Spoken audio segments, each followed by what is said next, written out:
அக்ஷயா தன் மனதிற்குள் வஞ்சகமாக சிரித்துக் கொண்டாள். தன் பாதையில் இருந்த முள் நிரந்தரமாக அகற்றப்பட்டு விட்டது என்று அவள் மமதையில் மிதந்தாள்.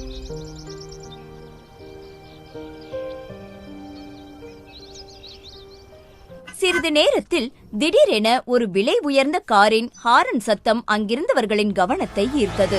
நித்யா அந்த ஆடம்பரமான ஆடி காரின் அருகே சென்றபோது உள்ளே இருந்த நபரைக் கண்டு திகைத்து நின்றாள். கார் கதவு அடைக்கப்பட்ட அடுத்த நொடி அந்த சொகுசு வாகனம் மின்னல் வேகத்தில் பறந்தது. கார் புறப்படும் போது உள்ளே இருந்தவரின் முகத்தை பார்த்த பிரகாஷிற்கும் வசுந்தராவிற்கும் அதிர்ச்சியில் காலடியில் இருந்து பூமி நழுவுவது போல் இருந்தது.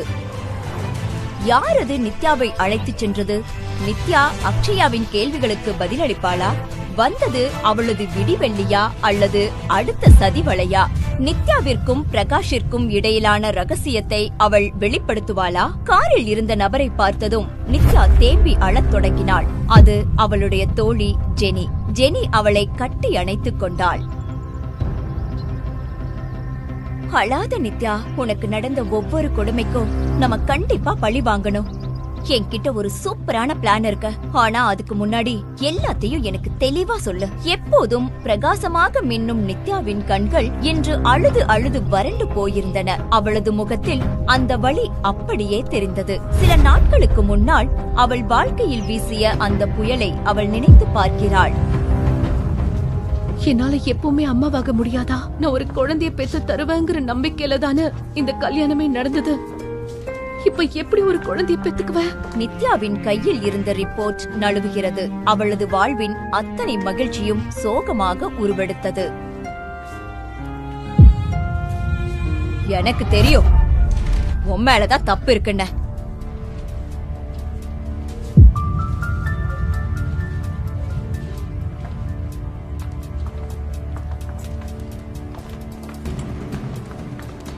அதனாலதான் 4 வருஷமா உன்னால குழந்தை பெத்து தர முடியல. அத்தை ப்ளீஸ் வீட்டுக்கு போய் பேசிக்கலாம். ஏன் இங்க பேச வெக்கமா இருக்கா? 4 வருஷமா என்ன பாட்டியாக்க முடியலன்னு உனக்கு வெக்கமா இல்லையா? நீ எப்ப என் குடும்பத்துக்குள்ள வந்தியோ அதுல இருந்து என் குடும்பத்துக்கு நேரமே சரியில்லை.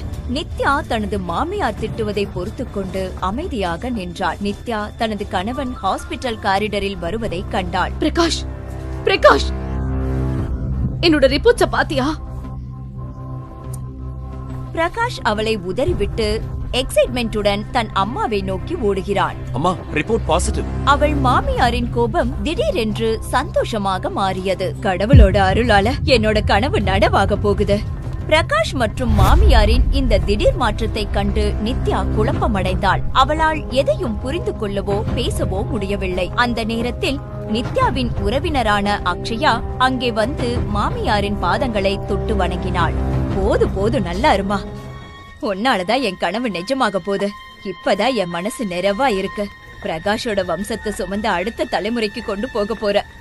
இதை கேட்ட நித்யா இடி விழுந்தது போல் செயலற்று நின்றாள். யாரை தன் உடன்பிறவா சகோதரியாக எண்ணி அன்பு காட்டினாலோ அதே அக்ஷயா தன் வாழ்க்கையை சிதைப்பவளாக மாறுவாள் என்று அவள் கனவிலும் நினைக்கவில்லை.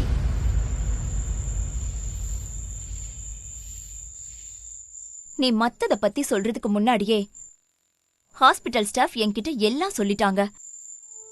உன் புகுந்த வீட்டு ஆளுங்களுக்கு என்ன பெரிய ஆளுங்கன்னு நினைப்பா? இப்பவே போலீஸ் ஸ்டேஷன் போலாம்.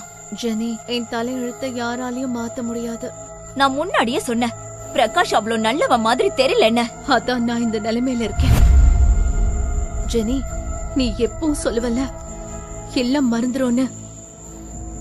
இன்னைக்கு என் கவலை எல்லாம் மறக்கணும். வா போலாம்.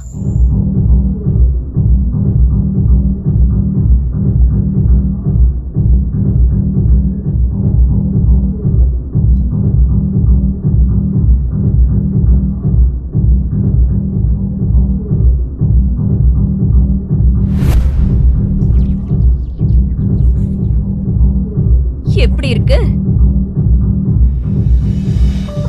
ப்ளீஸ், என் வயித்துல ஒரு வருஷம் குழந்தை இருக்கு. என்ன கொன்னுடாதக்கா. எனக்கு டிவோர்ஸ் வேணும்.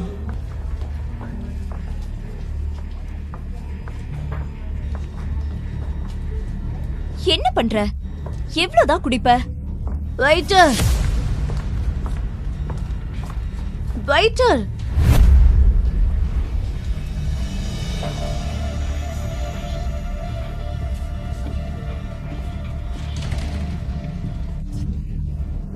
நித்யா, போதும், நிறுத்து. டானி, நித்யா, இவள ரூம் நம்பர் 607க்கு கூட்டிட்டு போங்க. 607 ஆனா நீங்க நித்யா, நீ அவங்க கூட போ. நான் ஏடிஎம் போயிட்டு காசு எடுத்துட்டு வரேன். ஜெனியும் நித்யாவிற்கு எதிராக சதி செய்கிறாளோ என்ற ஐயம் எழுகிறது. அன்று இரவு நித்யா மதுவின் பிடியில் முற்றிலும் தன்னை இழந்திருந்தாள். போதையில் அவளது கண்கள் சொக்கி கால்கள் தள்ளாடின.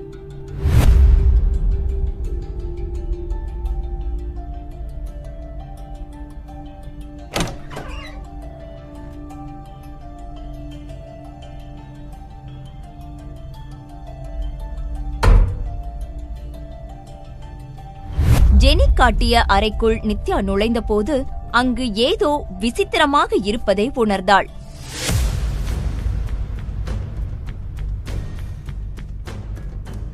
இருளில் ஒரு நிழல் தன்னை நெருங்கி வருவதைக் கண்டு அவள் உடல் நடுங்கியது.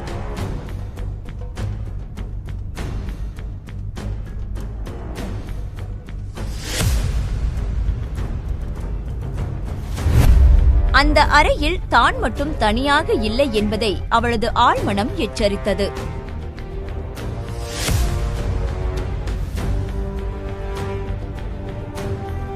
முதலில் ஒரு நிழலின் அசைவாக தெரிந்த அது திடீரென தரையில் ஒரு உருவமாக தோன்றிய போது நித்யாவின் இதயம் நின்றது.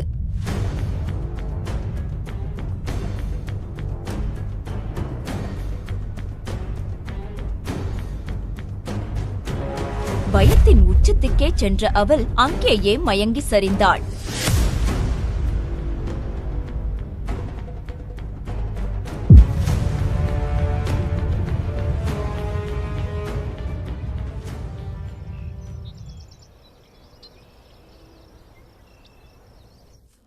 மறுநாள் காலை நித்யா விழித்தபோது அவளது தலை பாரமாக இருந்தது. நேற்று இரவு போதை அதிகமாக இருந்ததால் ஹோட்டல் அறைக்குள் நுழைந்த பிறகு என்ன நடந்தது என்பது அவளுக்கு நினைவில்லை. படுக்கை விரிப்பை நீக்கியது கூட நினைவில்லாத நிலையில் எழுந்திருக்க முயன்றபோது தன் வயிற்று பகுதியில் ஒரு கணத்தை உணர்ந்தாள். அவளது வயிறு உப்பி இருப்பதைக் கண்டு பேரதிர்ச்சி அடைந்தாள். கண்ணாடி முன் நின்ற நித்யாவின் உணர்வுகள் மரத்து போயின. அவளது தோள்களிலும் முதுகிலும் விசித்திரமான தழும்புகள் இருந்தன. அவளது கனவில் கூட நினைக்க முடியாத ஒன்று மிக மோசமாக அந்த இரவு நடந்திருக்கிறது. என் வயிறு எப்படி இப்படி வீங்கி இருக்கு? இந்த தழும்புகள்லாம் எப்படி வந்தது? நேத்து நைட்டு என்ன நடந்தது? எனக்கு எதுவுமே ஞாபகம் இல்லையே. ஒரே ராத்திரியில் நித்யா எப்படி கர்ப்பமானாள்? அவளுக்கு என்னதான் நடந்தது? அந்த தழும்புகள் எதை குறிக்கின்றன? ஜெனியும் இதில் சம்பந்தப்பட்டிருக்கிறாளா? நித்யா யோசித்து பார்க்கிறாள். ஆனால் அவள் நினைவில் எதுவுமே இல்லை. என் போன் எங்க? அவள் தன் போனை பார்த்தபோது ஜெனியிடம் இருந்து 45 மிஸ்டு கால்கள் வந்திருப்பதை கண்டாள். இதற்கிடையில் மீண்டும் அழைப்பு வந்தது. நித்யா, நீ எங்க இருக்க? நேத்து நைட்ல இருந்து உன்னதான் தேடிட்டு இருக்க. நான் ஐ திங்க் ஹோட்டல் ரூம்ல. ஒரு தடவை ஹோட்டல் ரூம் நம்பர் செக் பண்ணி சொல்லு.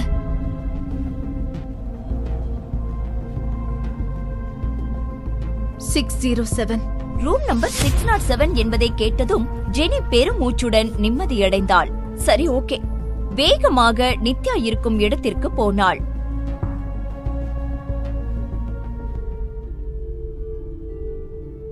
இது நீ எப்படி இந்த நிலைக்கு வந்த? உனக்கு என்ன ஆச்சு?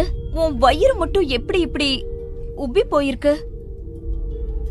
நம்ம இப்பவே டாக்டர் கிட்ட போயே ஆகணும்.